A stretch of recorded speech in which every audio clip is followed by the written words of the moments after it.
Vai benissimo. Ok, perfetto, quindi stiamo registrando. Allora abbiamo visto anche qua, slide velocissima, fisico-digitale, cioè ci sono questi due binari che dobbiamo tenere sotto controllo, sempre meno fisico, sono sfilate e si fermano, si stanno asciugando. sempre meno prima, sempre meno fisico, sempre meno vado a bussare alla tua porta, prendo il telefono e ti chiamo, ma sempre, cioè il primo step per quanto riguarda il comportamento online è quello digitale, quindi esce questo mix, questo cocktail pazzesco che è l'approccio digico, fisicale, digitale, insomma, chi più ne ha più ne metta, è anche abbastanza buffo, però su questo approccio Vera Gheno, che io adoro, lei dice siamo dei neopatentati alla guida di una Ferrari. Immaginiamoci un attimo, qualcuno bussa alla nostra porta e dice qua fuori in parcheggio c'è una Ferrari, siediti e vai. Io spero che tanti di voi e tante di voi siano tranquille con nonchalance che guidano sta Ferrari, io avrei un attimino di così. E ci stiamo comportando perché abbiamo sotto mano uno strumento con il quale forse tanti io non vi vedo, ma anagraficamente non siamo pronti. E quello che è il grande problema è che non siamo pronti nemmeno ad insegnare ai nostri figli che cosa sono queste piattaforme, come ci si comporta, che cosa succede su queste piattaforme. Perché? Perché l'obiettivo di queste piattaforme non è comunicare, non è dire cose, ma è creare relazioni di valore che portano a una crescita di tutti i partecipanti della nostra community.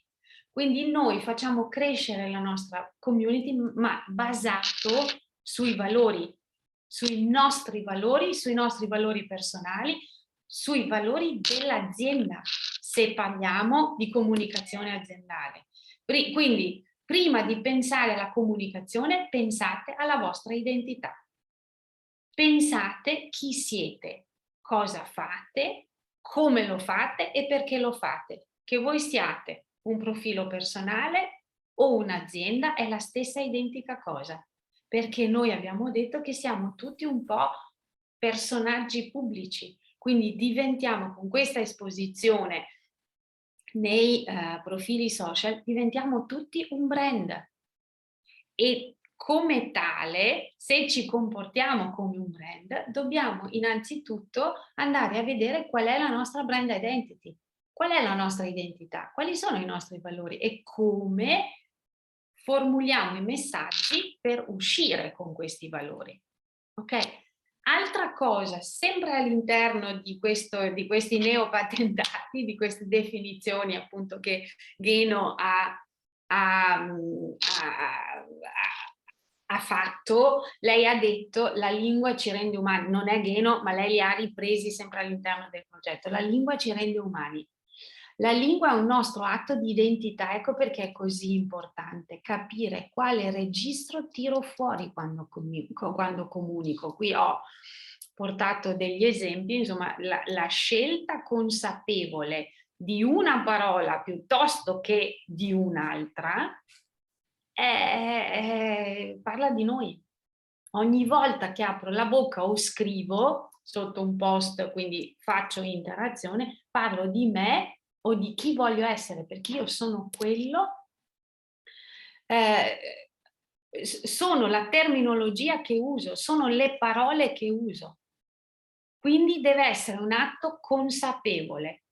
Siamo quello che scegliamo di dire o di non dire, perché anche questo le omissioni sono molto, i silenzi sono molto, importanti. Ecco, siamo qui a concludere questo viaggio, questo bignami velocemente. Il web è popolato da persone, quindi age to age, sempre, rispetto, attenzione e consapevolezza nella scelta delle parole. Il progetto sul quale qua hanno lavorato appunto con parole ostili ha l'ambizione di ridefinire lo stile con cui le persone stanno in rete. Quindi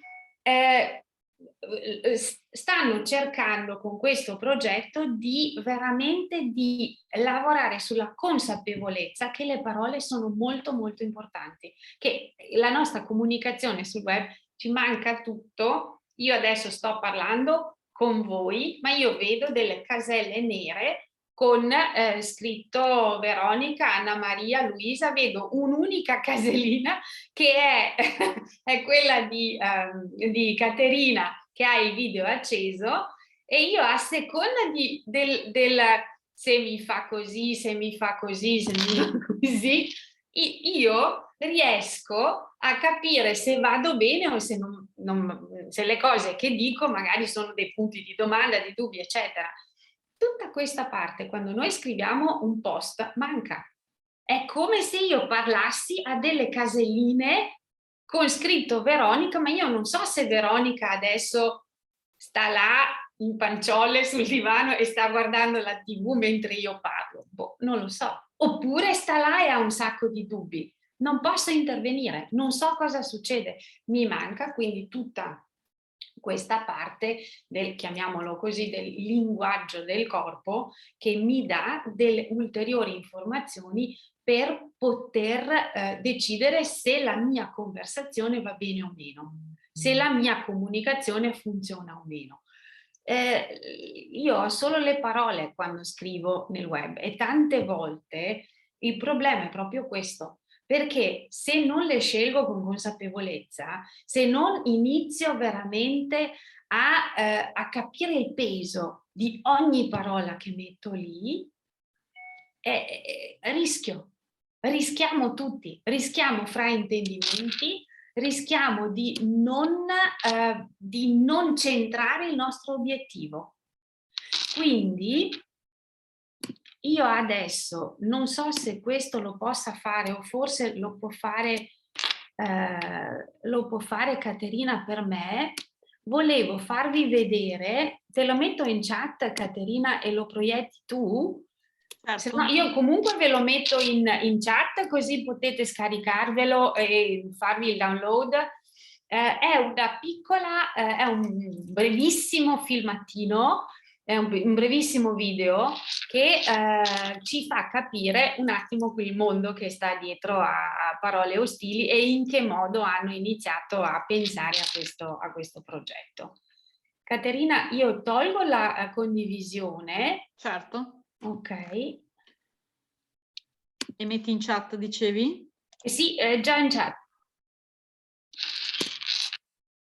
È arrivato? Sì, è arrivato, perfetto. Vuoi che proviamo a vedere se lo pubblichiamo oppure lo guardano indipendentemente? Tu riesci a metterlo sulla cosa? A pubblicarlo? Esatto, a condividere lo schermo, perché ho paura che non me lo faccia fare, sai? Provo. Io intanto vedo, se vuoi commentare io faccio l'operazione di passaggio. Jasmine dice: le parole che dici mi dicono da dove vieni essere. Le parole che scegli mi dicono dove vuoi andare. Sì. Assolutamente sì. Elio dice: io non lo vedo.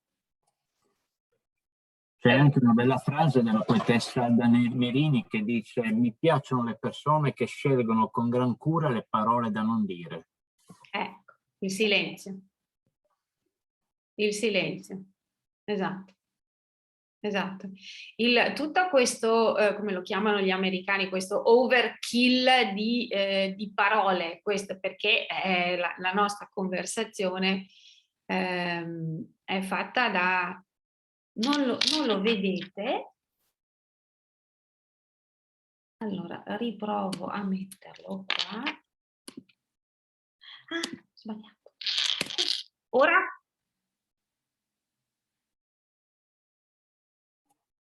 No.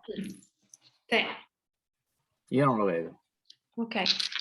Tu, Caterina, come sta andando? Eccolo qua, adesso provo a pubblicarlo. Ok, benissimo. Strano. È il video manifesto della comunità, giusto?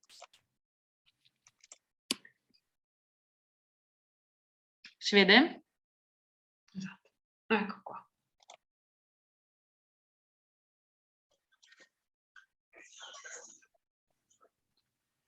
L'audio? Non si sente l'audio? No. Non si sente l'audio, Elisabetta? Prova a metterlo in... No? No Allora, audio, no.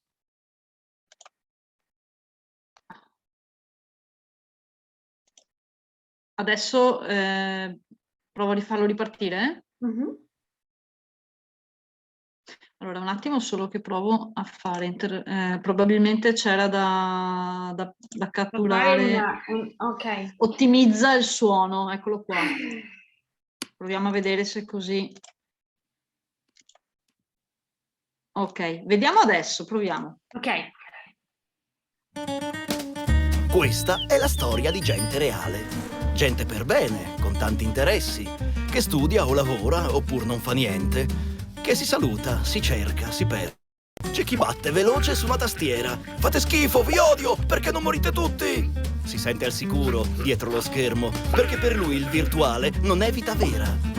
Ma non vuol rendersi conto, o forse non crede, che spesso il reale si sovrappone alla rete. C'è poi chi sceglie di usare parole offensive, non si pone alcun dubbio, nemmeno ragiona, niente più freni, lui parte all'attacco, ma poi gli resta addosso tutto quello che scrive. E c'è anche chi non vuol mai ascoltare, tanto è convinto di aver sempre ragione, scrive di getto, non cerca il confronto, si sa, è solo l'orgoglio a farlo parlare. E ancora si stupisce se viene ignorato quando quelli che ha intorno ha appena insultato. E che dire di chi incita e scatena violenza, senza sentirsi mai responsabile? Credo non abbia del tutto compreso che quel che comunichiamo è la nostra vera essenza. E c'è chi condivide a destra e a manca, senza mai fare un po' di ricerca. Non importa se è vero, non importa se è falso. Adesso mi indigno e poi me ne vanto! C'è anche chi si infuoca con chi ha una diversa opinione. Con lui non c'è discussione, ma solo aggressione. E poi c'è qualcuno che sceglie di essere brutale. Se è a favore di ciò che pensa, per lui ogni insulto vale.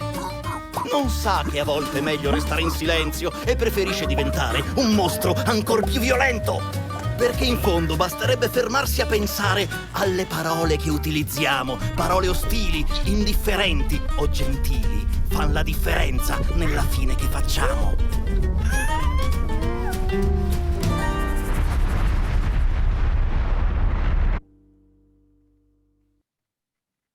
Eccolo qua. Grazie Caterina. Ecco, si è sentito bene, vero? Adesso? Assolutamente sì, sì. Ottimo. Certo.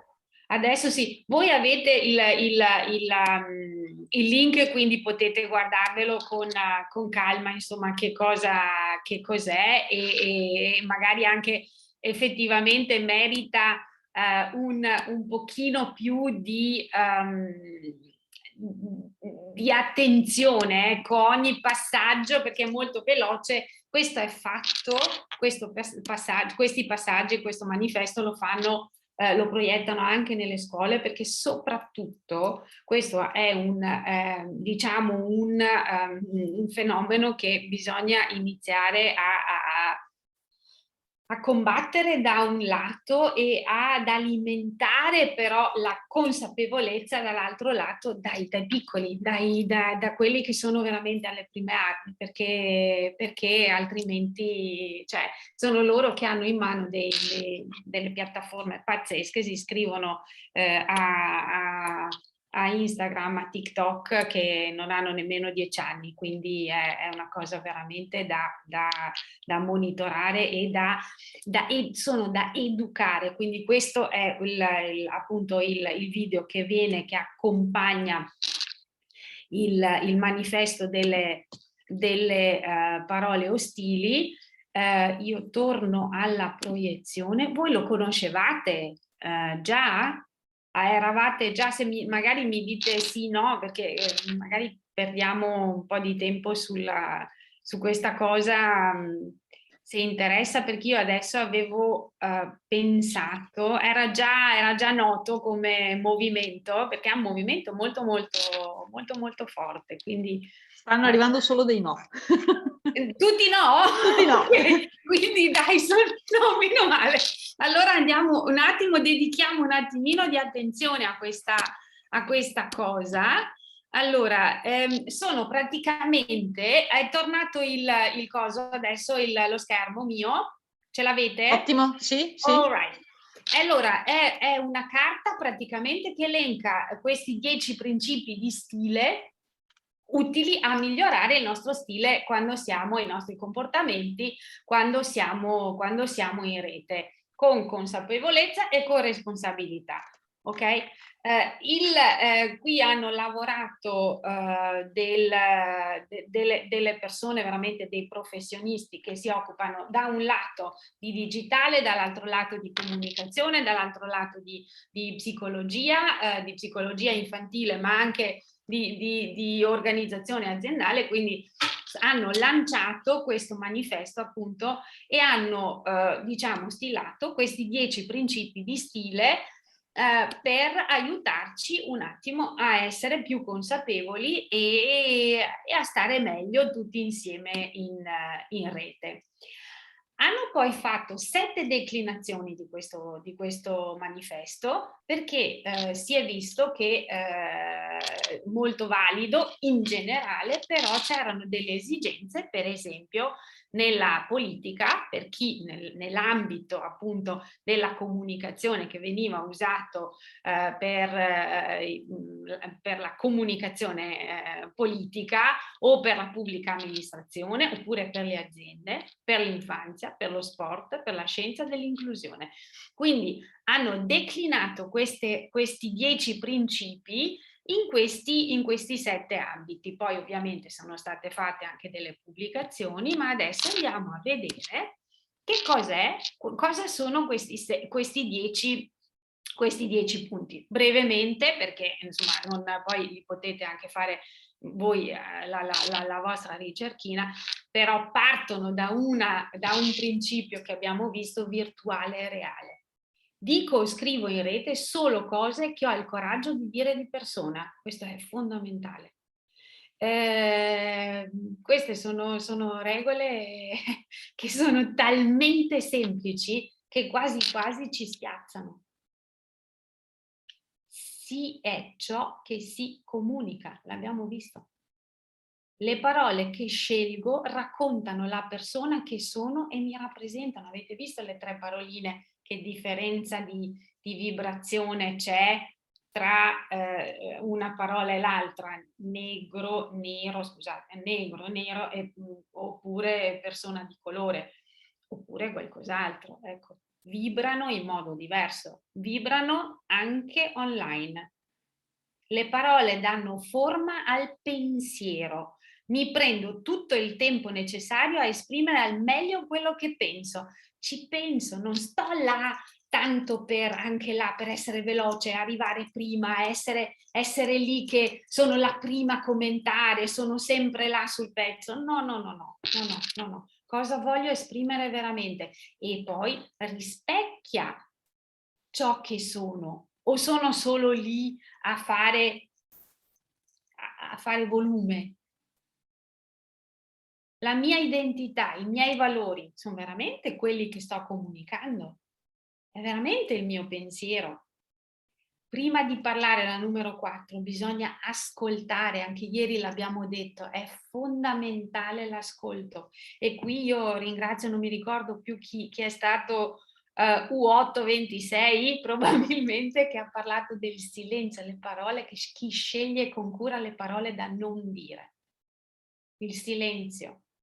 Mi piace Totti perché U826 è brutto, me ne scuso, il mio nome è Totti. Ecco, mi scusi, ma io qui ho l'unico arbitro che ho. Ha ragione, è colpa mia. Però mi presento, non c'è nessun problema, però ecco, grazie, così ci siamo anche parlati, sono contenta. Ecco, questo è l'ascolto. Prima di scrivere, ascoltiamo.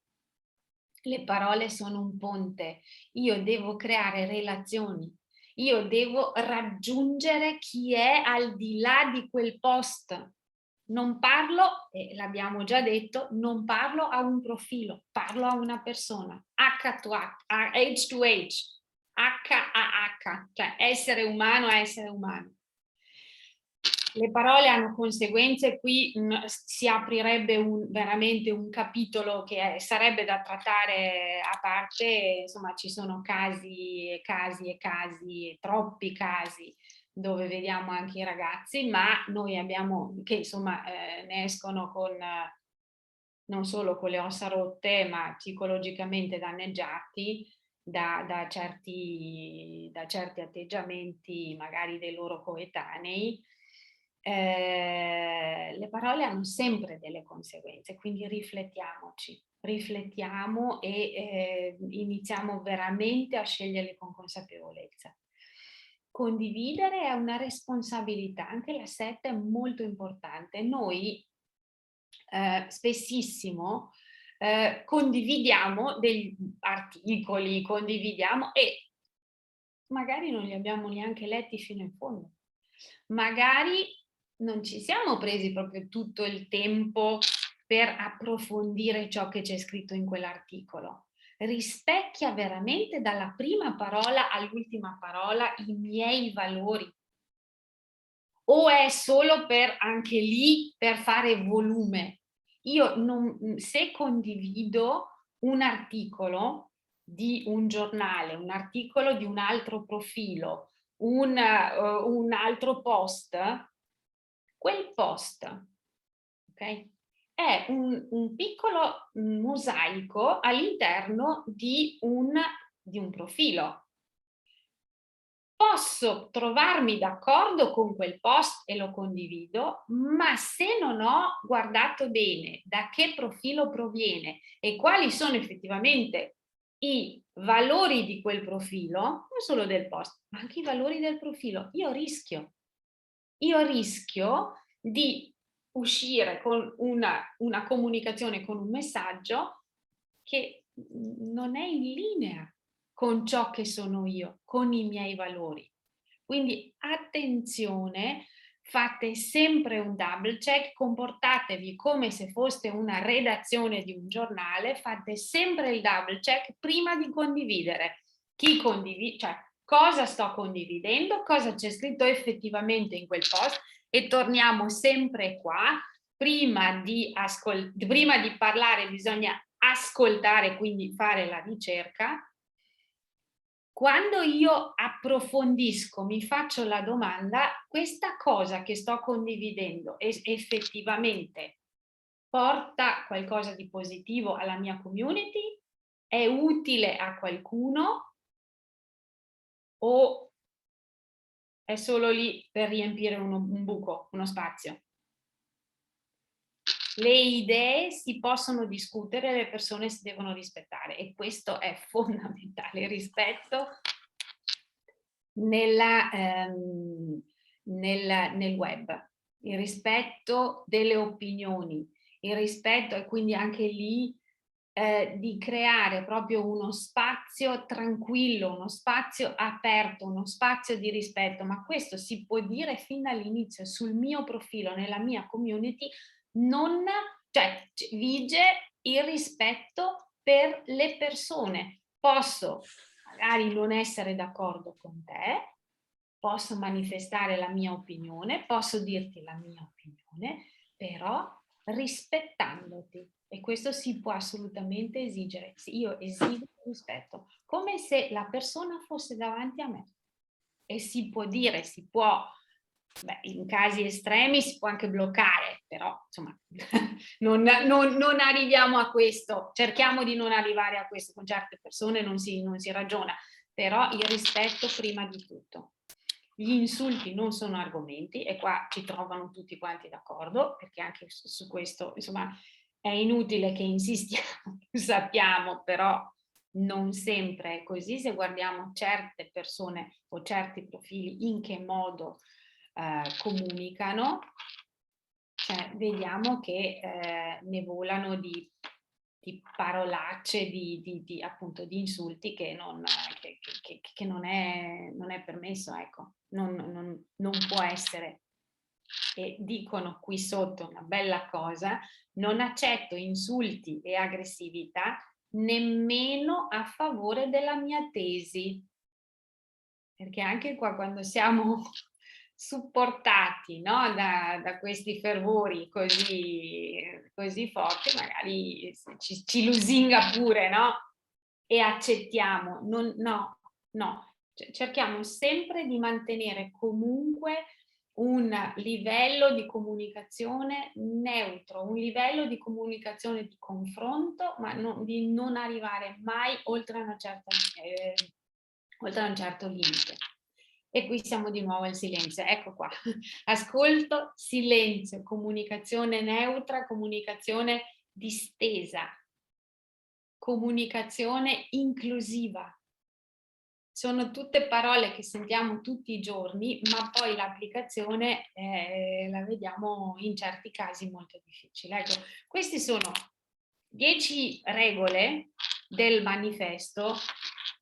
Sembrano molto semplici.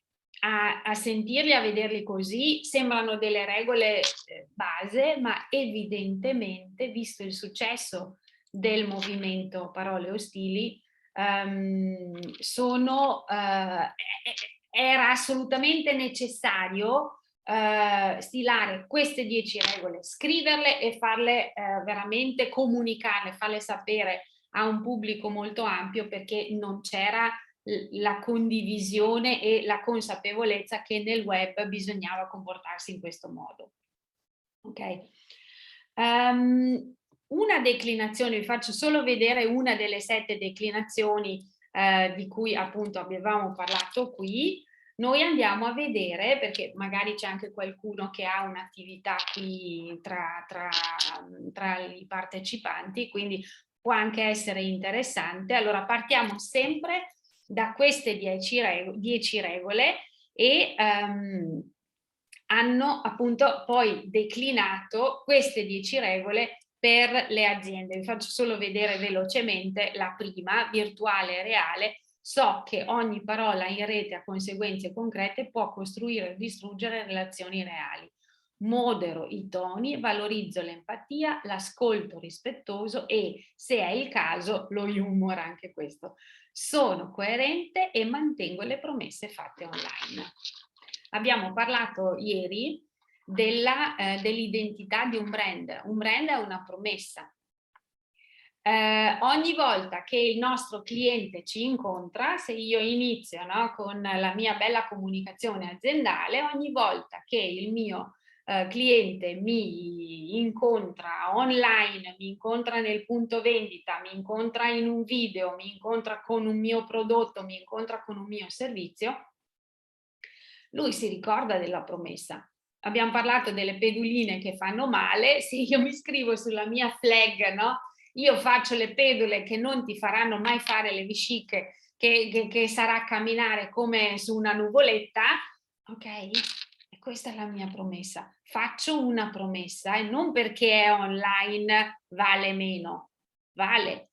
Abbiamo visto quanto peso possono avere le parole, quindi capiamo bene la nostra identità aziendale, la nostra corporate identity, cioè chi sono io come azienda, qual è la promessa che faccio al mio cliente, qual è il valore aggiunto che dico di avere rispetto alla mia concorrenza, perché dovrebbero scegliere me. Se io faccio una bellissima campagna online, e qua noi che facciamo comunicazione nel turismo, ci sono delle realtà che fanno delle foto meravigliose,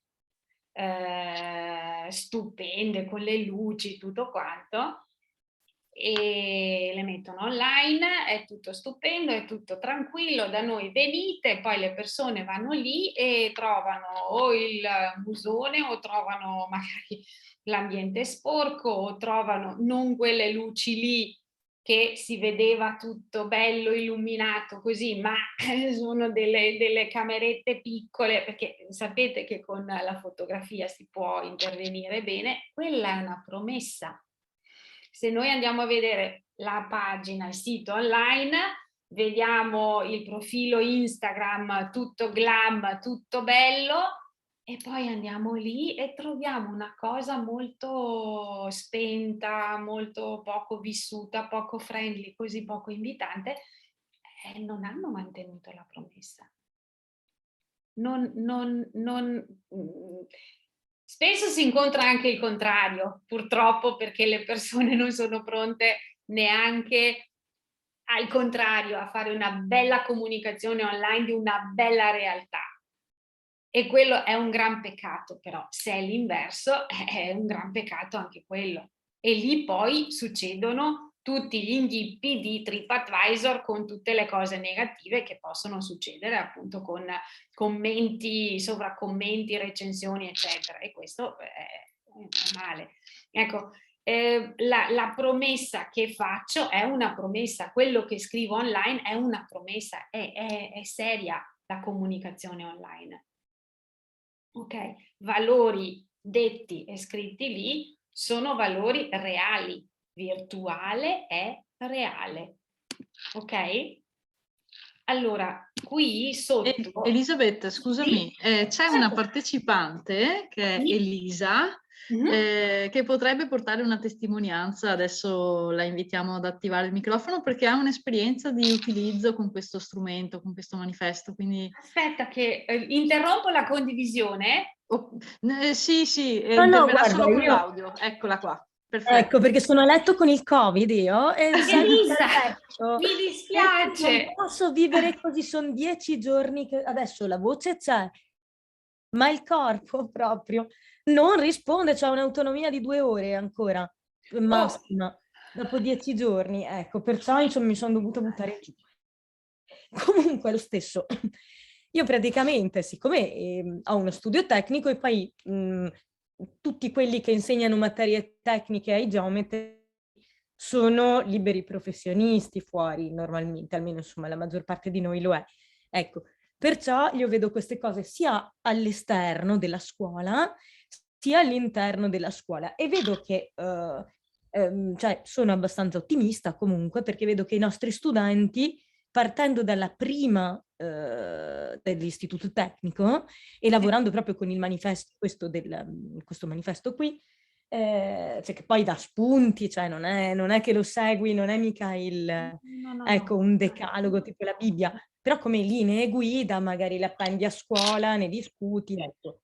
E vedi che alla fine questi ragazzi sviluppano delle capacità di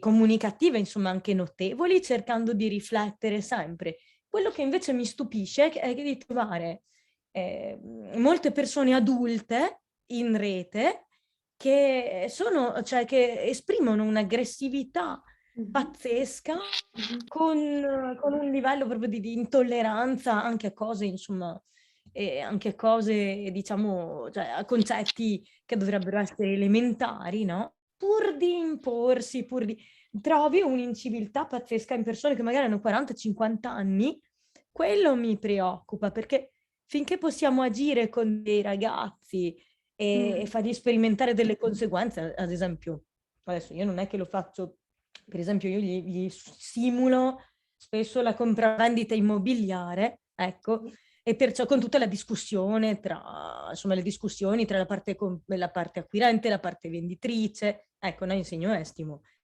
Insomma, il notaio da una parte, loro devono discutere davvero e simulare, hanno un copione, hanno dei documenti che hanno già preparato loro, ecco, e devono imparare a comunicare. Però alla fine vedi che arriva in quinta, facendo una discussione del genere, e avendoli preparati prima, loro capiscono perfettamente, sanno discriminare. Ecco, persone adultissime, invece, perché loro ne hanno 19 di anni, no?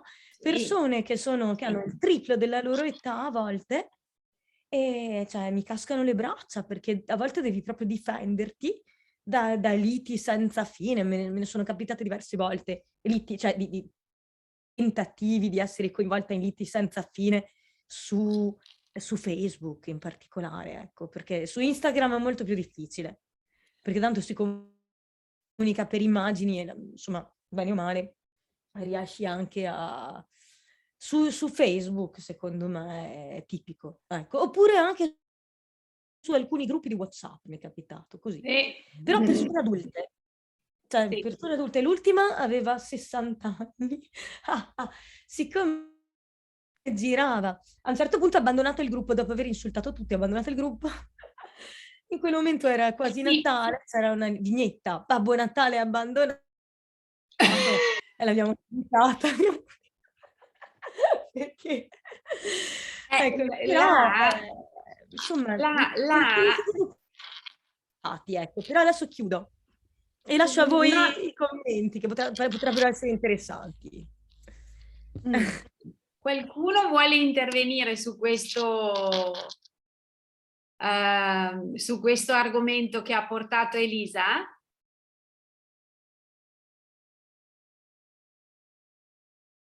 C'è qualche manina alzata? Non so, perché non vi vedo tutti. Cioè, trovate d'accordo che magari sono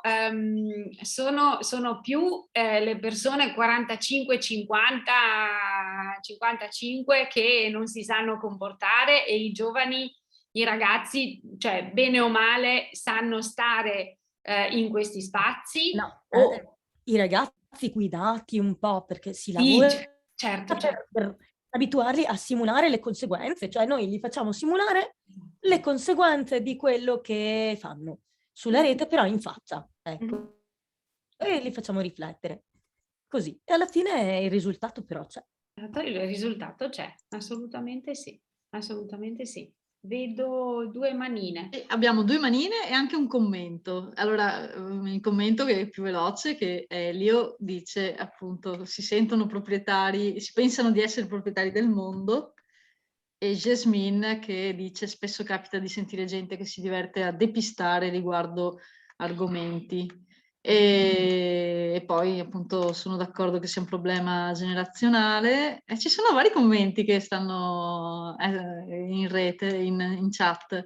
Beatrice dice no, penso che tutti allo stesso modo quando sono in rete fanno i baldanzosi perché è da dire che Facebook è frequentato da persone più avanti negli anni, effettivamente anche questo è vero.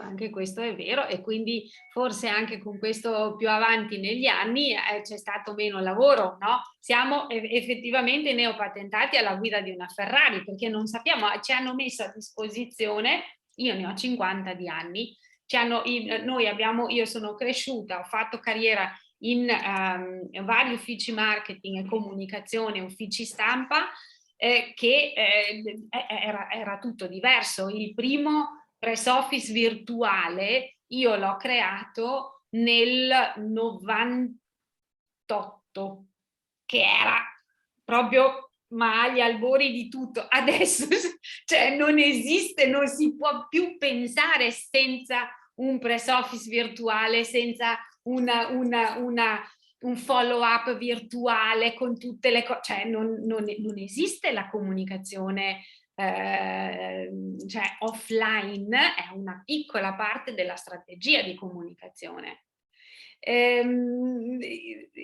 Facebook è popolato da forse persone che non hanno avuto la fortuna di avere questa guida, come l'ha chiamata giustamente Elisa, questa guida fin dall'inizio. Quindi cioè, leggiamolo questo manifesto, proviamo a fare uno sforzo e condividiamolo, cioè veramente facciamolo sapere a tutti che c'è, perché poi è abbastanza facile, non è, e anche qua do ragione a Elisa, non è che uno deve stare là, non è la Bibbia, non è la cosa senza la quale, no, però ci aiuta effettivamente, come magari una buona camomilla la sera se non riusciamo a dormire, magari è la nostra camomilla che ci fa, che ci rende più consapevoli di cosa dobbiamo fare quando comunichiamo online, per non creare questi boomerang pazzeschi che poi ci tornano indietro e tu dici ma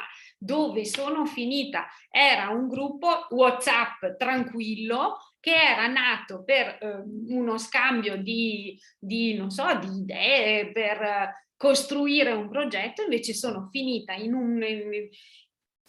non voglio nemmeno definirlo, ma non mi piace quando la gente si aggredisce, quando la gente per forza vuole avere ragione, ed esco, perché non è Babbo Natale che abbandona, ma sono io la prima che saluto tutti e me ne vado, perché non ho voglia di stare in un ambiente del genere. Qua andiamo avanti con le chat alla grande. Sì, allora c'è appunto Jasmine che aggiunge: comunque non tutti capiscono che le parole possono essere veri e propri coltelli. Spesso sono le stesse persone che se la prenderebbero a loro volta se non si ha la capacità dell'ascolto e della condivisione e accettazione della diversa opinione, non si va da nessuna parte. In questo caso dovremmo provare il modo giusto per bloccare la cosa. Sì. C'erano anche due manine alzate, una è Patrizia, l'altra è U826, quindi okay, se volete uno alla volta prendere la parola, volentieri. Allora, io sono Patrizia, se volete inizio io. Volevo dire un commento su quella, se ho capito bene l'intervento di Jasmine, perché forse mi è sfuggito qualcosa. Però è ovvio che una generazione che nasce in questa epoca è più facile da educare da una 40, 50, 60 anni che arriva da un'altra forma mentis. Cioè, io non ci vedo neanche, come posso dire, l'intento. E che si fa più fatica a incanalare chi è stato abituato a comunicare in maniera diversa con questo nuovo sistema. Io ho due figli giovani, anch'io ventenni, è un attimo, prendono in mano un cellulare nuovo, non devono neanche leggere le istruzioni, tic tic tic tic, 2 secondi. Io ci metto un mese a capire. E mi rendo conto di questo mio handicap, cioè mi rendo conto, però non è, voglio dire, è proprio come dire, come noi eravamo per esempio abituati tranquillamente a uscire in piazza e giocare in piazza con i bambini sulla strada. Adesso metti un giovane sulla strada e ma io cosa gli dico? Come qua. Per cui va benissimo il computer, crea lo schermo, crea la sicurezza, però voglio dire, fa parte di una forma mentis su cui siamo stati abituati.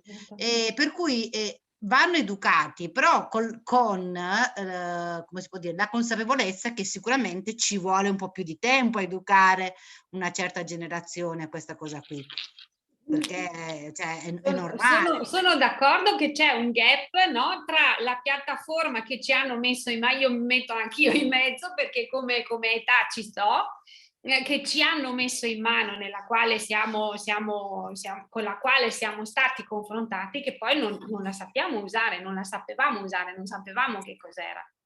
Però questo non è una scusante per poi iniziare a fare un certo tipo di comunicazione, un certo tipo di comunicazione aggressiva e negativa solo perché io sto parlando nascosto, come prima nel video l'hanno definito i leoni della tastiera, no? Sono lì dietro che si nascondono dietro a questo schermo, tanto nessuno mi vede. Posso anche, questo è un altro estremo, essere un profilo fake che uso solo per insultare le persone. E quello è veramente un estremo, però insomma Facebook ci ha messo dei paletti, si può segnalare, si può comunque mandare una segnalazione se la cosa persiste. Io per uno dei nostri clienti, loro avevano un problema, fanno mobili di altissimo livello, carissimi, che esportano in tutto il mondo. Insomma, un cliente, c'è stato un problema, questo cliente lo segnala, l'ufficio reclami prende in mano la situazione, l'esito non era soddisfacente per questo cliente. Allora a questo punto il cliente cosa ha fatto? Probabilmente anche là è andato storto qualcosa nella comunicazione, già cliente azienda a livello proprio del reclamo. Cosa succede? Il cliente non soddisfatto si mette ad attivare un paio di profili che noi abbiamo capito essere o amici o parenti o in qualche modo legati a questo cliente, e che sotto ogni post aziendale questi qua erano 3 profili in tutto, commentavano in modo negativo, tipo: questa è un'azienda non seria, non fidatevi di loro, non comprate nulla, e insistevano per mesi. Noi, quando abbiamo preso in mano il profilo aziendale, abbiamo visto questa cosa che è andata avanti per mesi. L'azienda e l'agenzia che c'era prima, purtroppo non c'era un momento in cui non venivano seguiti bene i profili. Questo ha creato tantissimi problemi di fiducia nel brand, e parliamo sempre di promessa, di fiducia nel brand, perché dei commenti persistenti e insistenti di questo genere possono veramente danneggiare l'immagine del brand. E sicuramente c'era un problema all'inizio già di tutto il flusso di comunicazione, però vanno prese assolutamente in considerazione questi commenti. Poi noi abbiamo segnalato il profilo a Instagram e anche a Facebook. Facebook ha fatto le indagini, per un po' è stato bloccato, poi l'hanno liberato, e nel momento in cui l'hanno liberato di nuovo è tornato a fare lo stalker sotto il profilo dell'azienda. Noi l'abbiamo risegnalato, e a questo punto il Facebook ci ha comunicato che i profili sono stati chiusi. Quindi per default, cioè proprio adesso io non so le sanzioni in questo senso, però insomma è perseguibile, perché non puoi, cioè non si può fare questa cosa qua. Quindi avete degli strumenti per bloccare certe pratiche. Sta di fatto che quello è un estremo, insomma, questo è assolutamente c'era anche U826 che aveva piacere di intervenire. Sentiamo un attimo. Prego. No, mi dispiacerebbe rubare tempo al programma, però chiaramente gli stimoli sono tantissimi, mi verrebbe da dire tante cose. Provo a sintetizzare il più possibile. Beh, intanto ritengo ci sia una grande differenza appunto fra social e social. Credo che comunque ci sia stato anche una recrudescenza, un aumento dato dalla repressione di tutti noi post pandemia o pre pandemia o durante la pandemia, e una certa anche se vogliamo un utilizzo molto più smodato di questi social, proprio per la noia data dal dover stare a casa chiusi. L'abbiamo visto ieri questo ha peggiorato molto, e in più credo che il tutto sia molto ricollegabile anche ad un certo atteggiamento di vera e propria volontà del mettersi in mostra a tutti i costi, del dire una parola in più degli altri e di voler catechizzare con il proprio sapere quello dell'altra parte, chiunque essa sia, senza porsi troppi problemi, non capendo quali sono i ritorni negativi. È chiaro che un po' tutti ci siamo caduti, abbiamo rischiato di caderci, e le persone più intelligenti hanno evitato che questo potesse accadere, ma invece ci sono proprio profili che vanno alla ricerca proprio della rissa mediatica, con la volontà di offenderti. La rete io ritengo sia estremamente pericolosa, lo dico da sempre, anche se poi ne sono fruitore. Lavorando per una grandissima azienda alimentare, racconto velocissimamente un fatto che a noi ha creato un enorme problema a livello di brand, come giustamente dicevi tu, Elisabetta. Sì. A noi è successo che il nostro presidente, in una intervista radiofonica, davanti a una domanda molto diretta di due della Zanzara praticamente, dove ha chiesto come mai noi non facessimo una pubblicità, visto che facciamo una pubblicità molto legata alle famiglie, al senso della famiglia, non dico l'azienda, ma perché non è corretto, come mai non le facessimo anche per i gay? La risposta del nostro presidente è stata che noi interpretiamo la famiglia come la famiglia tradizionale. Questo nel giro di un'ora e mezza in tutta la rete si vedevano i pacchi dei nostri prodotti all'interno dei water, dei cestini, tutte le altre aziende concorrenti facevano vedere porte enormi aperte verso un cielo limpido, dicevano a casa nostra accettiamo tutti e quant'altro.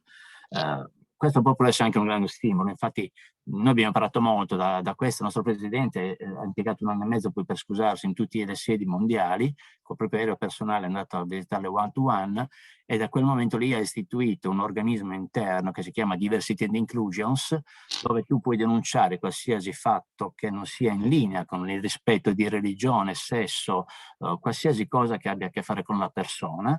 E da anni tutti noi siamo sottoposti, tra virgolette, ad un controllo, una gestione e una denuncia libera su questi fatti, molestie e quant'altro, che ha cambiato radicalmente il nostro approccio in azienda di tutti e ha dato un sapore, un valore di grande rispetto per la persona. Ecco, mi piaceva raccontare questo fatto, insomma.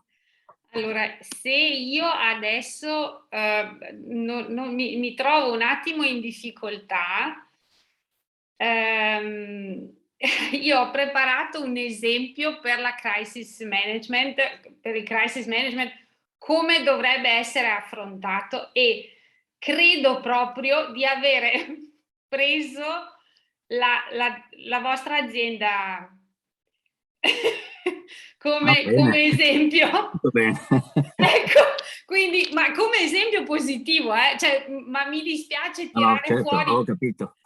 di nuovo, ma perché è un esempio, appunto, quando si parla di crisis management, è un esempio molto molto forte dal quale tantissimi comunicatori hanno imparato tantissimo.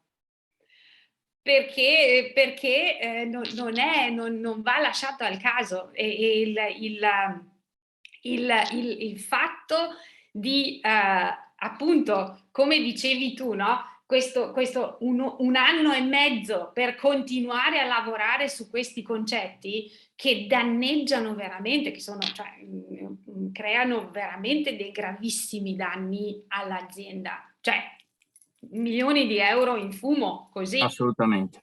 Appunto, cioè, e questo per le grandi aziende e questo per le piccole aziende. Stessa identica cosa. Cioè, nel caso appunto dell'azienda che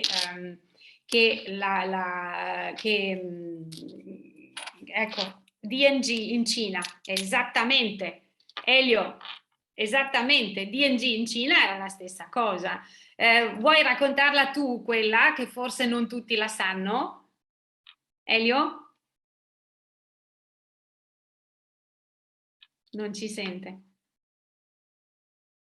Dice che è senza microfono. Che è senza microfono, sì, Okay. no, là appunto, insomma, è un caso analogo dove appunto un'uscita di questi due stilisti molto sfortunata ha provocato un embargo da parte del mercato cinese. Hanno detto: noi non ne vogliamo più sapere della vostra moda, e fine, stop lì, e ci stanno ancora lavorando, perché queste cose poi, come abbiamo detto ieri, questa tipologia di, chiamiamolo incidente, resta nel web, resta lì, è difficilissimo togliere, diciamo, queste cose che navigano lì. Ci sono gli screenshot, ci sono i video, ci sono i meme.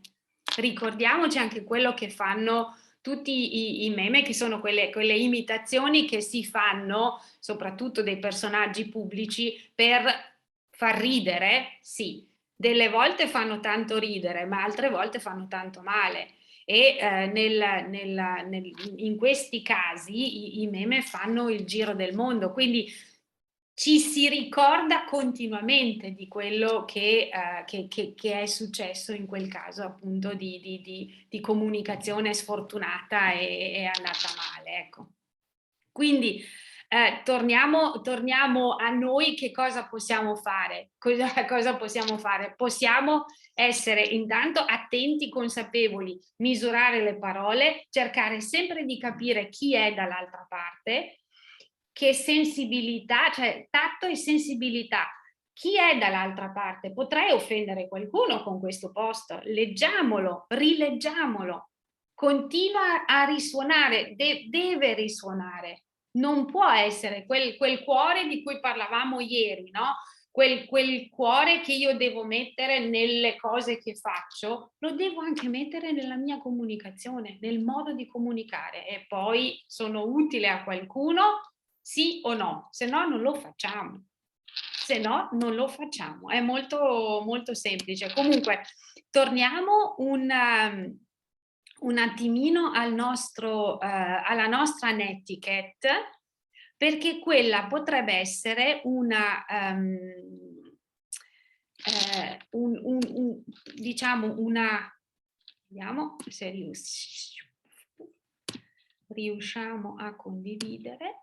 Ok, la netiquette è praticamente un termine che è stato coniato dal termine network, è una fusione tra network, con cui si intende la rete, quindi chiaramente l'abbiamo capito, e etichetta in francese, e viene fuori la netiquette.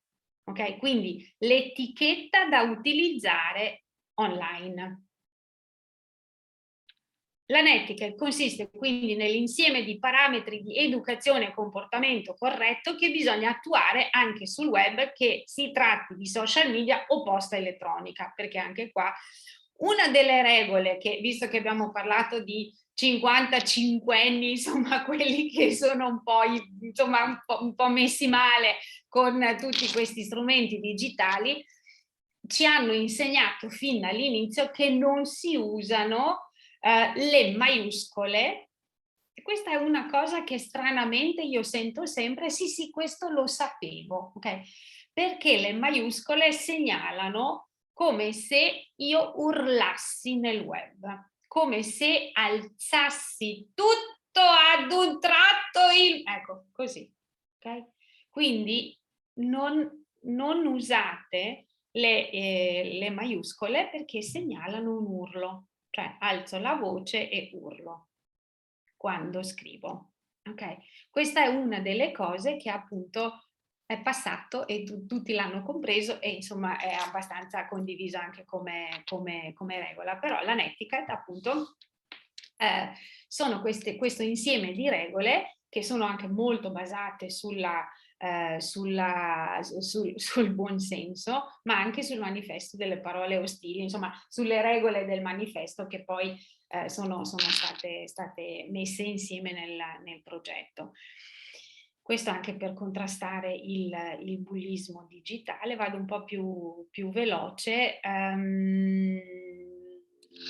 La netiquette è uno strumento che aiuta a esplicitare le regole di buon senso, quindi quella cosa, quando io stipulo una netiquette sul mio gruppo, sulla mia piattaforma, dico: da me, sul mio profilo, ci si comporta in questo modo e queste sono le regole.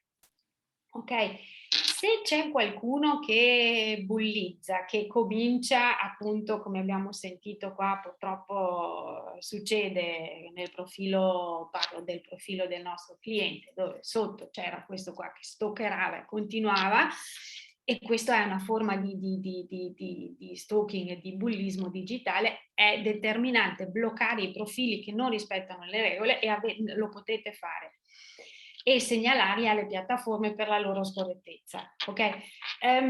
È sempre più bello, perché poi ci sono, che questo l'abbiamo già visto e vissuto purtroppo, è sempre meglio avvisare le persone. Questa è un'altra regola. Io ti avverto che da me funziona così.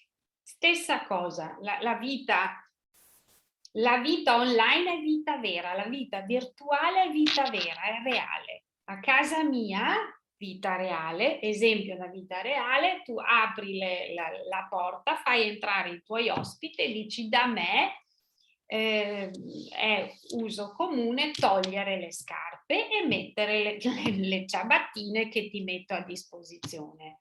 Ok? È una regola della casa, la stessa cosa qui. A casa mia funziona così, stessa identica cosa. Se poi non ti piace, cioè fai sempre in tempo ad uscire, e se poi però continui, io ti faccio piano piano uscire, ti avverto una volta, ti avverto due volte, ma poi per favore lascia questo spazio, e perché non stai seguendo le regole che sono condivise da tutti, ok? Qui vi ho fatto appunto un altro decalogo di ciò che si potrebbe mettere nella netiquette, quindi di cosa si potrebbe scrivere nella netiquette e cosa rientra appunto nelle regole della netiquette. Non violare il copyright, per esempio, cioè non condividere delle risorse senza citare la fonte. Questa è una bella regola che bisognerebbe sempre rispettare, che in pochi rispettano, purtroppo. Se c'è una bella foto, perché non scrivere sotto di chi è? Perché non dare credito a questo fotografo che comunque si è impegnato? Perché non dire io questa foto l'ho preso da un sito che è questo? Se volete andare ad approfondire, andate. Cioè dare la possibilità, condivisione. Io posso essere utile a qualcuno ed è stupendo così.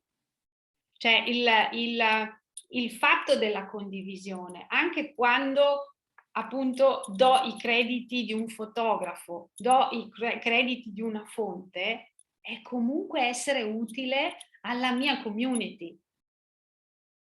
Richiedete il permesso. Posso condividere questa cosa? Grazie per averlo segnalato e io ho il piacere di condividerlo. Anche questo è una cosa, è un attimo, però è una bella regola, è un bel gesto, e possiamo online essere molto garbati e possiamo essere veramente molto gentili.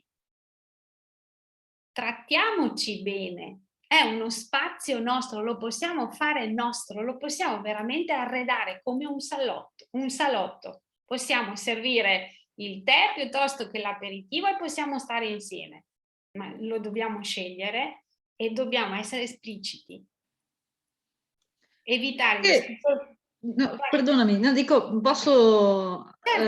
Certo, Caterina. Anche perché questa forma di galateo e di correttezza, che è soprattutto una correttezza, ti torna, perché poi acquisti anche reputazione di persona appunto che riconosce, che è corretta, che dà a Cesare quel che è di Cesare, e gli altri faranno ugualmente con te, e serve per fare delle selezioni anche di qualità, no, nelle partnership, anche proprio a fine di marketing. Esatto, è una strategia, questa è una strategia poi che rientra veramente, soprattutto questa qua è molto utile anche quando partiamo con le nostre attività, quando siamo magari un'attività locale che in pochi ci conoscono, magari abbiamo una piccola attività in centro e vogliamo far vedere chi siamo. Ecco perché è così importante questo primo esame di chi sono io, chi è il mio marchio, cosa fa il mio marchio, come funziona. Ieri abbiamo visto i cerchi, che poi quando vi condivido le cose, anche chi magari non l'ha visto ieri, cioè qual è il contesto in cui mi muovo, come mi muovo. Sono una persona gentile, sono un marchio gentile e pretendo la gentilezza, posso pretendere la gentilezza anche appunto nel mio salotto, nel mio spazio. E quindi anche chi si avvicina, il mio modo di comunicare determina automaticamente, se è un modo coerente, determina automaticamente il mio target, perché quelli che poi sono veramente quelli odiosissimi non trovano tanta ciccia, scusate il technically speaking, nel mio salotto non trovano tanta ciccia per poter essere aggressivi o per sfogarsi o per usare parolacce, bestemmie. Se siamo tutti gentili, non trovano nemmeno la soddisfazione. E poi, soprattutto, trovano le regole condivise, e chiunque poi succede questo fenomeno che poi queste dinamiche vengono di solito neutralizzate dal gruppo. C'è sempre qualcuno nella community che prende la parola e che dice no, ora basta, torniamo nei ranghi. Delle volte non è nemmeno il community manager, quindi chi gestisce il gruppo, l'amministratore del gruppo, ma è la base sotto, scusate questa piramide, ma è la base della comunità che è quasi, si regola da sola, perché sono regole condivise. E quindi la base agisce seguendo queste regole e le esigono da tutti i membri che si esprimono. Perché l'apertura al dialogo, come scrivono qua al sesto, dimostrarsi aperti al dialogo. Ok? Leggi quello che c'è scritto, torniamo nei ranghi e proviamo a ridiscuterlo. Basta bullismo digitale, evitare di condividere spam, esatto, non spammate, non condividete fake news, perché quelle sono veramente una cosa assolutamente negativa, insomma, lo vediamo tutti i giorni, e per quello è così importante anche approfondire cosa succede in ogni notizia che io prendo, in ogni post che io riprendo, in ogni post che io ricondivido. Devo capire se questo post effettivamente ha delle fondamenta, che valori esprime ed è veramente, ne vale la pena condividerlo. Ok, essere concisi, andare al punto, sì, grazie, sempre, perché siamo tutti, appunto abbiamo detto c'è l'overkill di informazioni, lasciamo stare anche tutto questo bla bla intorno, cioè arriviamo dritto al punto, e capiamo che appunto dall'altra parte ci sono delle persone. Io volevo farvi vedere che ore sono 19 e... questo è per Facebook, off topic. Volevo farvi vedere questo qua, i ninja, se non li conoscete, io non lavoro per i ninja, non mica frainteso, però i ninja marketing sono bravissimi. Questo è il gruppo dei ninja. E loro, questo vi potete iscrivere nel loro gruppo e faranno mandano una serie di domande perché vi volete iscrivere, di cosa vi occupate, eccetera, perché selezionano anche i membri di questo gruppo. Qua quando ho fatto lo screenshot erano 18.000, più di 18.000, e loro proprio questa per regolare, diciamo, la comunicazione e evitare che ci siano dei boomerang che volino in giro, hanno messo questa netiquette, queste regole di comportamento qui nelle informazioni del gruppo, qui, ok? Qui in evidenza ci sono le informazioni, e iniziano a dire il Ninja Marketing Dojo è l'unico e solo gruppo dei ninja marketing, perché ovviamente qua qualcuno si era già inventato. Questo gruppo è una palestra, un ritrovo, eccetera. Io ve l'ho messo qua così avete tutta la sequenza, e fanno una piccola presentazione di che cosa sono loro, di che cosa vuole essere questo gruppo. Questo gruppo è una palestra, un ritrovo, un palcoscenico, e nasce per raccogliere i lettori di ninja.it, i guerrieri della Ninja Academy e tutti i professionisti del marketing, imprenditori, nomadi digitali in cerca di aggiornamento continuo e confronto quotidiano sul mondo della comunicazione e non solo. E quindi qui sotto lo spirito, e cominciano già a dirvi, allora per favore, ecco, con un bel emoji, lo spirito del gruppo è amichevole, partecipativo e costruttivo. Questo è uno spazio di condivisione, un luogo dove trovare risposte, offrire spunti e condividere esperienze.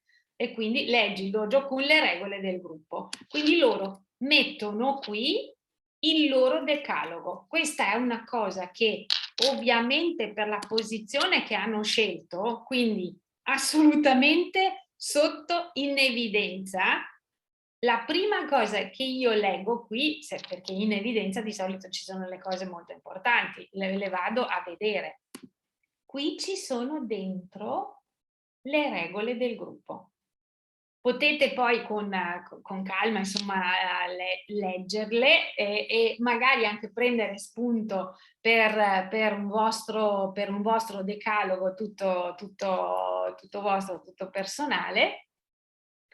E loro toccano praticamente i punti fondamentali della convivenza in questo gruppo. Che cosa condividere? Il post perfetto contiene, e ti dicono che cosa deve contenere, ci riserviamo il diritto di non approvare o rimuovere. Ecco qui.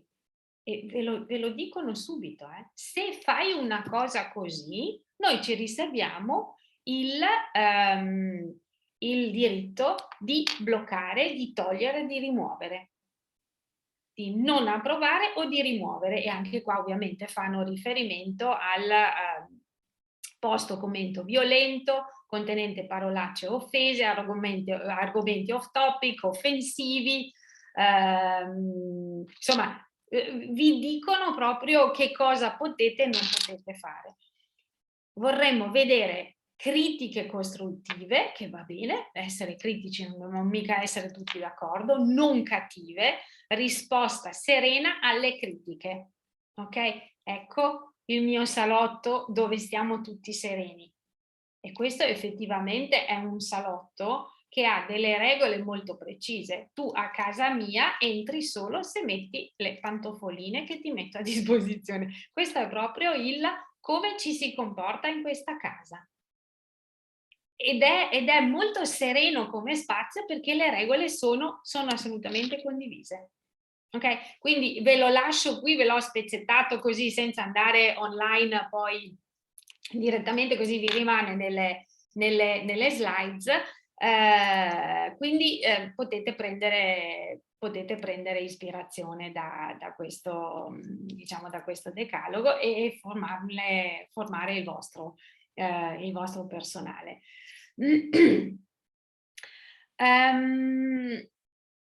Il moderatore del gruppo, anche qua ovviamente sono sempre più importanti ai fini del marketing, l'abbiamo visto ieri, insomma, che abbiamo questo comportamento, no, di cercarci la nostra, di formarci la nostra opinione rispetto a un servizio o a un prodotto. Ci formuliamo prima la nostra opinione andando alla ricerca di opinioni di altri clienti e consumatori che hanno già fatto e avuto l'esperienza con questa azienda che andiamo a conoscere o con la quale vorremmo entrare in contatto o addirittura comprare un prodotto o un servizio. Okay? Quindi noi andiamo a vedere spessissimo i commenti che hanno lasciato, le recensioni che hanno lasciato altri, ma anche dei gruppi che si occupano proprio di prodotti tipo il gruppo della Nike, dove si parla di running, no? E andiamo a vedere e allora lì c'è tutto lo scambio di queste scarpe funzionano benissimo, mentre le altre che avevo non hanno mai funzionato, e quindi c'è tutto uno scambio. Se uno vuole farsi un'idea, sono i consumatori i clienti della Nike che parlano, quindi hanno delle loro esperienze con quel prodotto, ok? Quindi è molto importante che quei gruppi, quando vengono costituiti dall'azienda, vengono moderati da qualcuno, ok?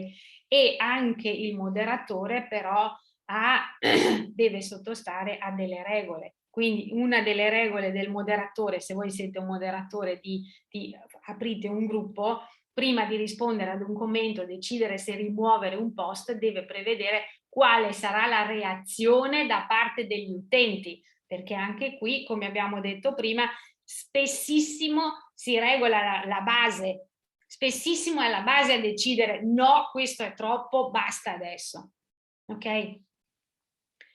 Se ci sono situazioni delicate, sposta le conversazioni in chat. Questa è una delle regole anche del crisis management che funziona quasi sempre. Se voi avete una crisi di comunicazione in atto e noi abbiamo sentito qua il nostro collega che ha purtroppo avuto a che fare con questo, sì, con queste dinamiche appunto che hanno riguardato la sua azienda o l'azienda per la quale lavora. Il fatto di, poi quando è un'entità così grande è molto difficile, però il fatto, se avete voi degli haters sotto nei vostri profili, il fatto di dire: senti, io ci sono, ok? Qui c'è qualcuno della customer care, qui c'è qualcuno che si può occupare di te, scrivici in privato, cioè spostiamoci su Messenger, andiamo in un campo neutro dove non ci sono neanche tutti gli altri che magari soffiano sotto e continuano a dire sì, sì, anche a me, anche a me, anche a me, quindi neutralizziamo già un pochino, spostiamo la discussione in una chat che quindi riguarda me e te, ok? Quindi dove non succede tutto questo polverone, ma parliamo noi. Qual è effettivamente il problema? Di solito i problemi sono molto meno grandi rispetto a quello che sembrano quando vengono condivisi nei gruppi o quando vengono postati come commenti o come post negativo. Di solito sono dei piccoli inghippi che potevano essere chiariti o possono essere chiariti anche con semplicità, ma lì cosa succede? Lì succede che io ti sto segnalando: guarda che ci sono, io azienda, mettiamo che è un caso aziendale, io azienda ci sono, hai un problema, bene, non ti lascio da solo, io ci sono, spostiamoci, sono disposta ad ascoltarti, ti ascolto, mi spieghi che cos'è e cercherò di darti una mano. Se è necessario sostituiamo il prodotto, se è necessario facciamo un'indagine, vediamo se effettivamente hai un problema, siamo qua. Questa è un'azienda seria. Spostiamolo, cerchiamo di neutralizzare tutto questo flusso di negatività sotto i commenti. Ecco, anche questo fa in modo che l'utente non condivida pubblicamente dati personali, magari per risolvere un problema riscontrato col customer care. Anche qua, insomma, questa è la mia mail, nessuno mi scrive, io potete controllare, questo è il mio telefono. No, cioè cercate sempre di tirare via tutta questa parte personale che riguarda i vostri clienti via sulla parte privata, appunto.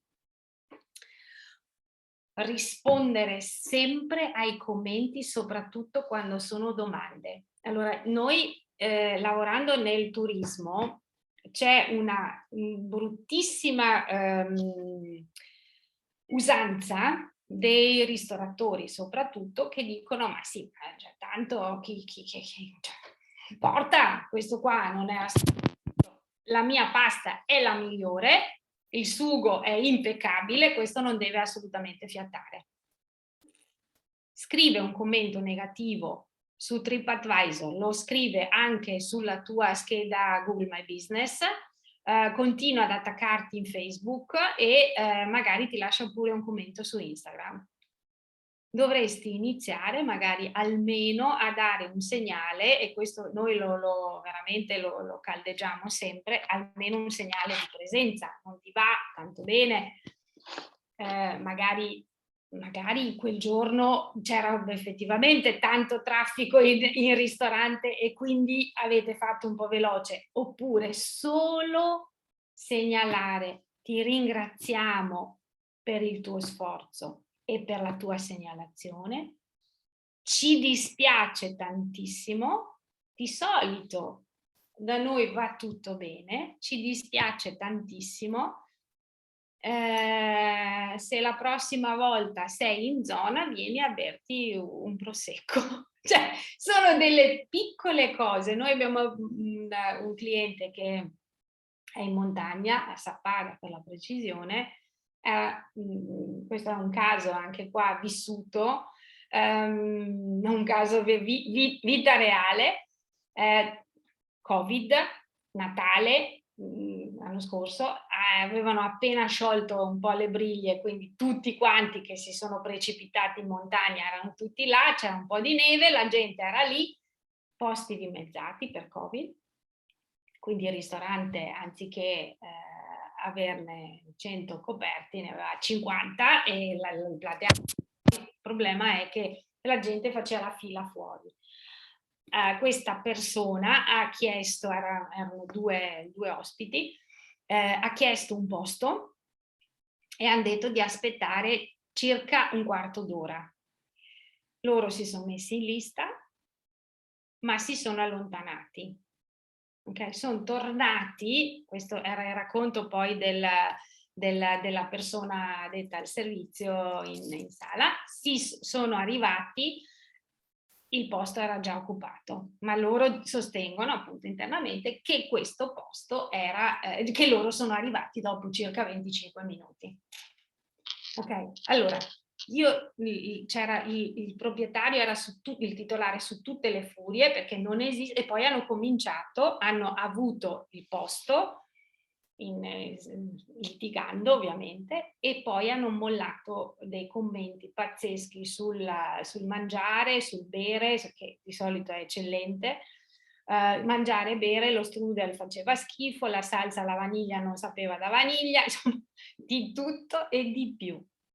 Il titolare ha detto io non rispondo perché sennò io lì divento, quindi anche lui aggressività su aggressività, anzi poi noi abbiamo detto calmi un attimo, abbiamo preso in mano la situazione e abbiamo ho scritto io personalmente e gliel'ho sottoposto il commento. Lì il fatto era grazie per la segnalazione, dovete capire che era una domenica difficile per tutti, ci scusiamo per il disagio, era difficile per tutti, c'era tantissima gente, la persona poi, lui ha commentato, la persona ha insistito, ribadendo che insomma non andava né questo né quello né quell'altro, abbiamo scritto un altro commento, alla fine la persona ha detto no, alla fine io tornerò, ma siamo stati là a fare questo tic-tac di tennis, però l'abbiamo spostato poi sulla chat privata e siamo andati avanti. Alla fine la persona ha detto ok, no, vero, io quando torno vi vengo a trovare. È stato l'ascolto. È stato l'ascolto e il prendere, poi la persona gentilissima ha detto no, io questo cioè andrò sotto e rettificherò con un altro commento perché appunto non mi sembra nemmeno giusto perché vi siete impegnati, cosa che non succede sempre. Quindi anche qua, cioè cerchiamo sempre di capire cosa succede dall'altra parte, human to human, e rispondiamo ai commenti. I ristoratori sono pessimi, un pessimo esempio da questo punto di vista, si stanno svegliando un pochino, però fanno molta fatica anche a dire magari abbiamo effettivamente lavorato in condizioni difficili e qualcosa è andato storto. Anche questo, ti ascolto e grazie per il tuo commento. Il tone of voice del brand. Se voi siete un amministratore di un gruppo, di una community, di un'azienda, mettiamo, state amministrando la community della Nike, voi siete la Nike in quel momento. Se Caterina stasera è lì rappresenta T2I. Se noi vedessimo Caterina là seduta, immaginiamoci un attimo la scena, no? Caterina seduta lì in pigiama, tranquilla, che si fa l'aperitivo, che si alza, si siede, torna. La serietà di questa faccenda non lo so, cioè T2I dicono di essere tanto seri, ma insomma chi la rappresenta è la stessa identica cosa.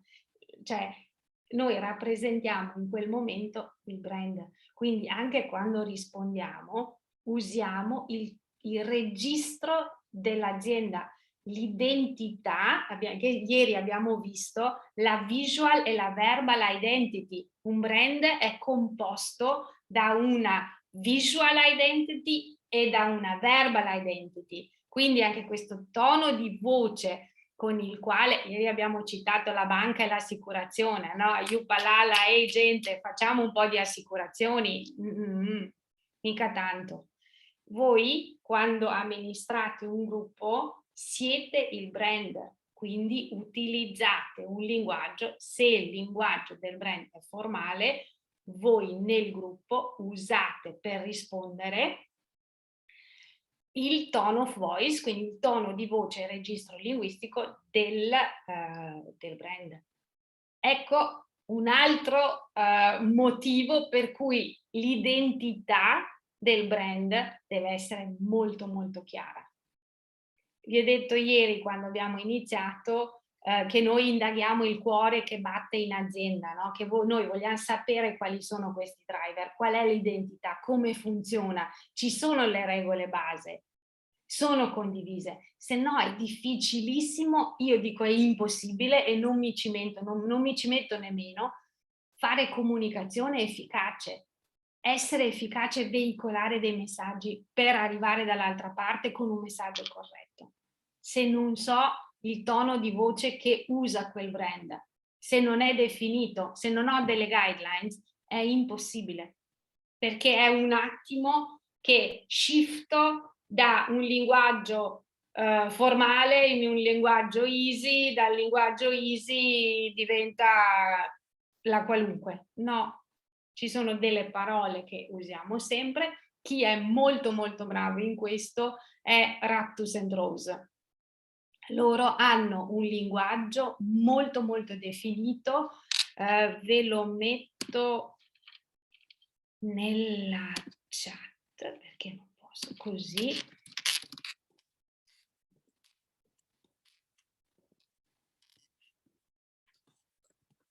No, si scrive così. Loro hanno, eccolo qua. Questo è un brand di moda, moda artigianale ma a un altissimo livello, e loro dagli hashtag alla comunicazione che hanno online su tutti i loro profili hanno questa coerenza che le riconosci dal loro linguaggio, le riconosci dalla scelta della terminologia, dalla coerenza della terminologia. Quasi blind, quando leggi un testo è quasi matematico che lo riconosci. Quindi è stupendo, magari date una letta ai loro post, sono veramente molto molto bravi. Allora, vediamo un attimo. Qui tu stai tenendo sotto controllo perché adesso ho visto, vero Caterina? Come vedi, sì, io rispondo alle domande. Ok, no, benissimo, benissimo. Assolutamente. Sono talmente per i nostri partecipanti evidentemente un segno di apprezzamento, ecco, e chiedono se è possibile avere poi il materiale, quindi io sto... Sì, assolutamente, assolutamente. Ecco. Allora, vediamo qua.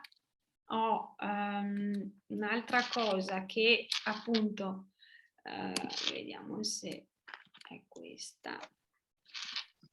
No, non volevo farvi fare qui questa, eccola qua. Allora, tornando velocemente sul moderatore di gruppo, quindi nelle impostazioni Facebook ti permette proprio di impostare quando un commento non è in linea con la policy del gruppo, appunto, il moderatore elimina il post, lo nasconde, ok? Perché anche questa è un'altra possibilità, è di nascondere quel post, elimina un commento e rimuovere il membro con un'unica azione, anche questo è possibile perché lo catapulti proprio fuori dal tuo salotto, o lo puoi silenziare, ecco. Ci sono varie possibilità, se le conosciamo è meglio. Ecco. Quindi io queste ve le lascio tutte, se magari poi avete voglia di approfondire. Io volevo solo partire con questa cosa. Vi ho messo anche la netiquette di WhatsApp, quindi anche su questo poi, che insomma stiamo tutti un po' sofferenti su questa cosa di WhatsApp, con tutti i gruppi dove finiamo un giorno sì, uno no, quindi anche qua però insomma anche qui vige una netiquette e si può scrivere in alto, si può fare un commento in alto subito e mettere giù le regole di questo luogo virtuale. Quindi anche qua magari dicendo non spammate, non mettete commenti o post troppo personali, ma solo attinenti al gruppo, eccetera. Quando sono condivisi è molto meglio. Mi sembra che prima Patrizia abbia fatto un esempio, appunto, che anche qua su WhatsApp dilaga assolutamente questo malcostume di non saper assolutamente comunicare. Questo è questo argomento molto molto importante di, appunto, bisogna che pensiamo prima che potrebbe succedere che qualcuno si scateni nella nostra pagina aziendale, sotto il nostro profilo aziendale, con dei commenti pazzeschi perché non gli è andato giù qualcosa, perché non ha gradito, eccetera. Okay? Quindi scandali finanziari, disastri ambientali, campagne pubblicitarie sbagliate, violazioni dei diritti. L'ultima che mi è di cui ho letto è quella del parmigiano reggiano, e qua forse il nostro, a me dispiace sempre perché qua io non mi ricordo adesso, U826, qual era il nome? Totti? È bruttissimo. Ce l'ho detto all'inizio, tuttavia Totti, nemmeno io lo ricordo. Esatto. Ecco, esatto. Ma noi lo chiamiamo col suo codice, ci va benissimo. Esatto, condividiamo questa cosa. Nell'ambito sempre anche del food, questa azienda, non so se avete visto la pubblicità del grana padano, mi sembra, o del parmigiano reggiano, uno dei due, che dove facevano vedere un giovane, cioè c'erano un gruppo di visitatori in azienda, c'era un collaboratore più anziano, più senior, insomma come figura, che a un certo punto fa fare un giro tra tutte queste forme di grana stupende così, e poi incontrano una figura senior e lui dice questo è Michelino, e Michelino è felicissimo di appunto lavorare qui, e lui lavora, è da sempre che lavora qua e lavora 24 ore su 24, 365 giorni all'anno, e tutti che insomma lui è felicissimo. Allora questa è una poi potete andare insomma a cercarvi questa campagna. Questa è una campagna che assolutamente hanno dovuto ritirare, l'hanno modificata, poi è uscito tutto un altro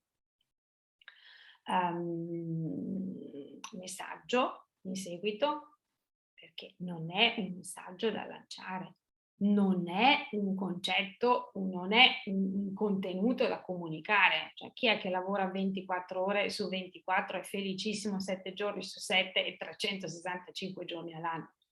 Non si chiama in un altro modo questa cosa, sono tutti scatenati, commenti sopra commenti, tutti sono ovviamente intervenuti, perché il web è democrazia comunicativa, tutti possono dire la loro, e quindi hanno dovuto assolutamente modificare la loro campagna pubblicitaria, giustamente dico. Dobbiamo sempre pensare che appunto qualcosa può succedere. Cioè, qualcosa potrebbe succedere quando faccio un'azione in azienda, qualcuno potrebbe anche avere qualcosa da dire. Allora io mi devo già porre queste domande. Chi potrebbe eventualmente poter non gradire questo mio intervento, questa mia campagna pubblicitaria? Cosa succede se? Quindi io devo già mettere giù i punti, ok? E iniziare a dire l'azienda affronta la crisi in corso con il suo piano di crisi. Io metto giù un piano di crisi. Io dico già, se succede, come intervengo? E poi post crisi è tutto molto semplice. Qua io volevo solo portarvi su questo binario del crisis management. Non è facile un crisis management, e qua figuriamoci chi l'ha vissuto con queste entità qua di cui ci ha reso partecipe il nostro partecipante.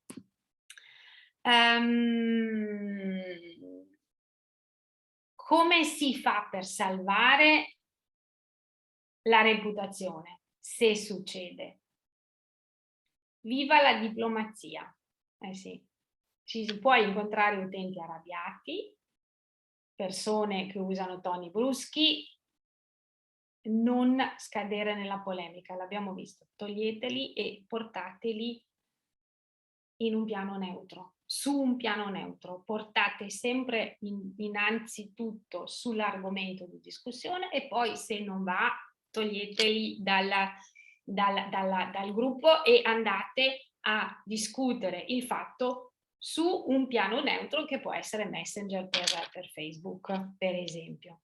Sia l'empatia, ascoltate, rispondete sempre, ok? Lascia più recapiti, e questo è una delle cose che serve sempre, cioè tu mi raggiungi qua, ok? Ma anche a questo telefono, ma anche a questa mail. Noi ci siamo per te. Se c'è un limite, se hai sbagliato, ok, ammettilo e cerca di essere costruttivo anche qua e chiedi scusa se necessario. Ok, allora io qui, qua sono i don'ts: no all'arroganza, non aspettare che la crisi passi, quindi lo struzzo che non ascolta, non guarda, non vede niente, aspetto, no. Abbiamo visto una delle regole, rispondi.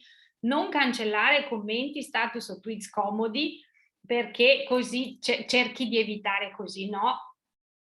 Si può fare, si può eliminare, ma solo se si è detto appunto che cosa succede in questo gruppo e si è condiviso le regole del gruppo. Ok?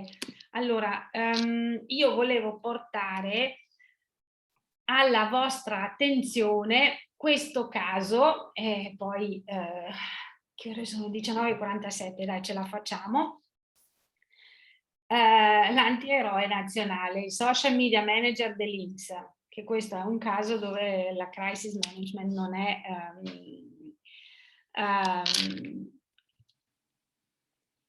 ricordi bene questa storia di crisis management vero. Rinfreschiamoci comunque le idee. Allora, l'INPS per la famiglia è una pagina Facebook, la trovate, su cui l'ente dialoga con i clienti. Questo è uno di quei gruppi di cui parlavamo, per chiarire i loro dubbi sulle misure di prevenzione sociale.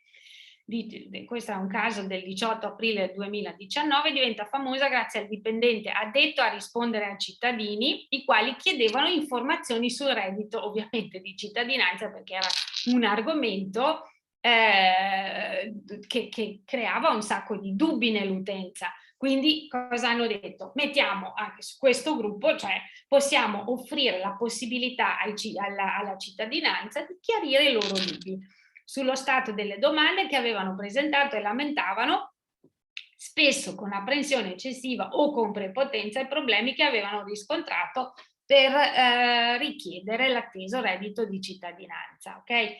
Il social media manager, insomma, o un funzionario della INPS che doveva gestire la comunicazione in questa pagina, in questo gruppo, non ce la faceva, va su tutte le furie in pochi minuti. Le sue risposte, prima ironiche, polemiche, diventano arroganti e fuori luogo per un organo della pubblica amministrazione, per non parlare dei refusi. Ecco, questo è, sono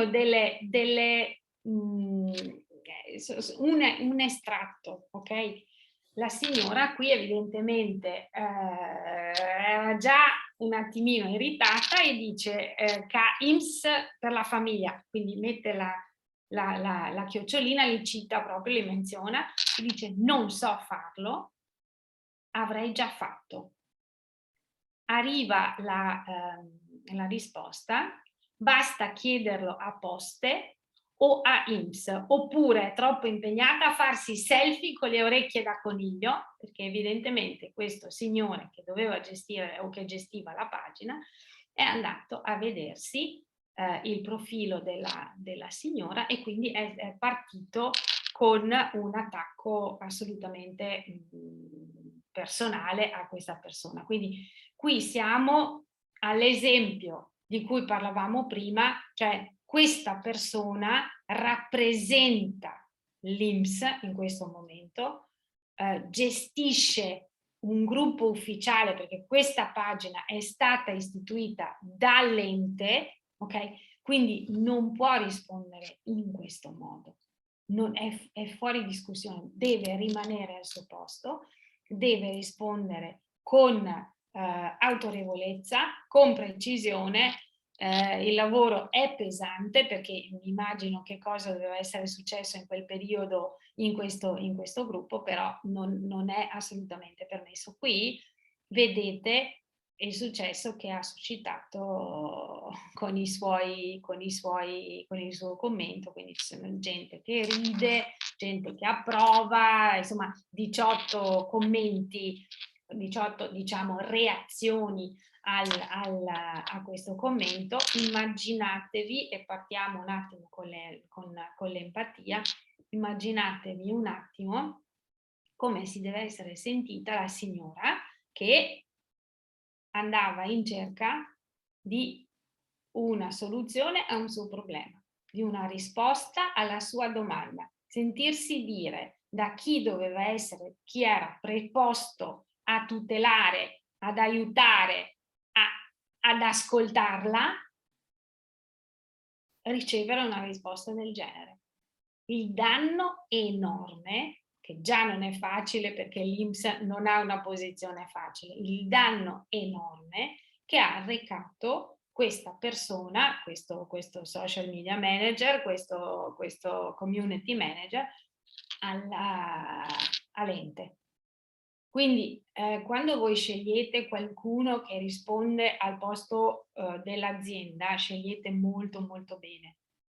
Quando voi date la possibilità ai vostri dipendenti di entrare ai vostri collaboratori, se siete in un contesto aziendale, di interagire con i contenuti aziendali. Io sto pensando in questo momento a LinkedIn, quando i collaboratori diventano parte integrante della strategia di comunicazione, è molto molto importante la consapevolezza che in quel momento loro rappresentano l'azienda, parlano a nome dell'azienda, e questo è veramente fondamentale. Ok, quindi io adesso credo di aver preso proprio questo esempio, quindi abbiamo già condiviso questo con il nostro collega, forse tolgo anche le slide, ma gli strumenti che noi abbiamo perché non torni indietro come un boomerang la comunicazione sono fondamentalmente questi tre: l'an etiquette, il piano di crisi e un soggetto che moderi in modo consapevole, in modo professionale, per non mettere a repentaglio la reputazione del nostro brand. Questo all'interno della gestione aziendale della comunicazione deve essere molto chiaro, perché se no rischiamo. Se non c'è nessuno che risponde, o se c'è qualcuno che risponde male e non sa le regole della gestione appunto di un'eventuale crisi di comunicazione, rischiamo. Ecco,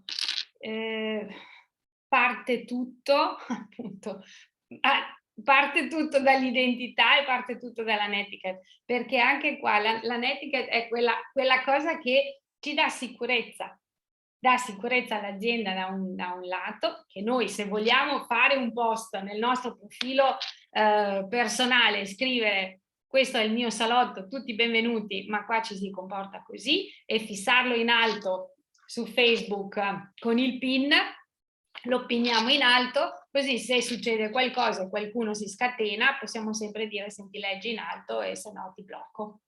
Basta. Io volevo, vi lasciavo questo un consiglio, a me piace moltissimo. Assunta Corbo, lei è una giornalista, è bellissima la sua storia, perché lei ha deciso di non diffondere più notizie negative.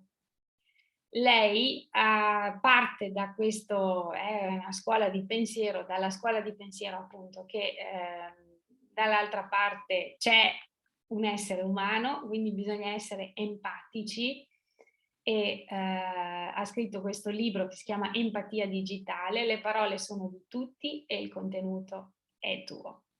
Quindi decidi tu come usare le parole, decidi tu quali parole dire, quando fare silenzio, quando non dire le cose e come dirle soprattutto.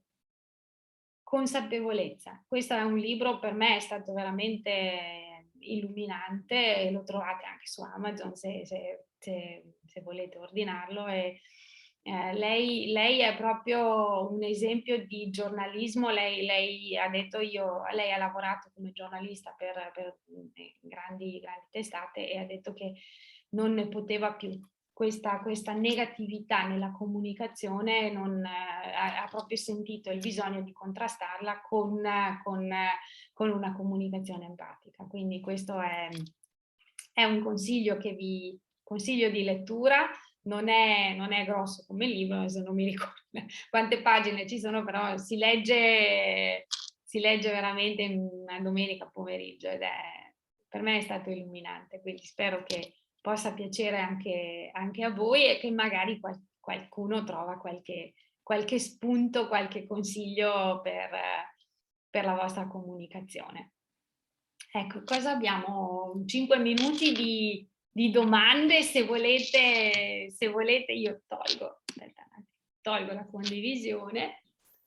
Grazie Elisabeth, intanto prendo la parola solo per ringraziarti per questo intervento fra ieri e oggi. Veramente ci hai fornito tantissimi spunti, e penso e mi auguro che insomma i partecipanti possano avere, come dire, gradito, e confido su questo. Ovviamente se ci sono anche delle altre cose che volete approfondire, che avete piacere approfondire, contattateci, perché magari possiamo riproporre degli approfondimenti, possiamo magari sfruttare questo periodo che ancora abbiamo con la collaborazione con Uniconegliano, per poter riproporre eventualmente qualche tematica che vi interessa. Si può anche pensare, ecco, questa cosa qui. E vi ricordo anche che è possibile chiedere la disponibilità e la postazione dello spazio di coworking che il Comune di Conegliano ha messo a disposizione, allestito, per fornire anche un'occasione in più al territorio, alle persone, di poter trovare uno spazio, trovare anche uno spazio per fare un meeting di lavoro, o comunque per andare a lavorare. Insomma, è facilmente raggiungibile, perché è contiguo alla stazione dei treni e all'Informa Città, quindi è assolutamente una logistica molto molto favorevole. Ricordo anche i prossimi appuntamenti del webinar del progetto di Digitiamo. Abbiamo nelle 2 mattinate del 17 e del 24 di febbraio, in orario 10-12, avremo un intervento webinar sul cloud computing. È un tema anche questo estremamente interessante che riguarda tutte le, diciamo, come dire, frontiere anche di archiviazione, di gestione dati e che sappiamo quanto sono preziosi e importanti. E poi un altro tema ancora molto molto importante, quello della digital privacy, il 21 e il 22 di febbraio, in orario invece serale 18-20. Ecco, quindi vi ho dato anche questi aggiornamenti e ci auguriamo insomma di potervi ospitare ancora in altri webinar e in altre iniziative. E ancora grazie a te Elisabeth per il tuo intervento, e se ci sono anche delle cose che volete inviarci, visto che ormai manca 1 minuto alle 20, direi che magari possiamo rinviare a una sede, diciamo così, appunto, come dire, dedicata.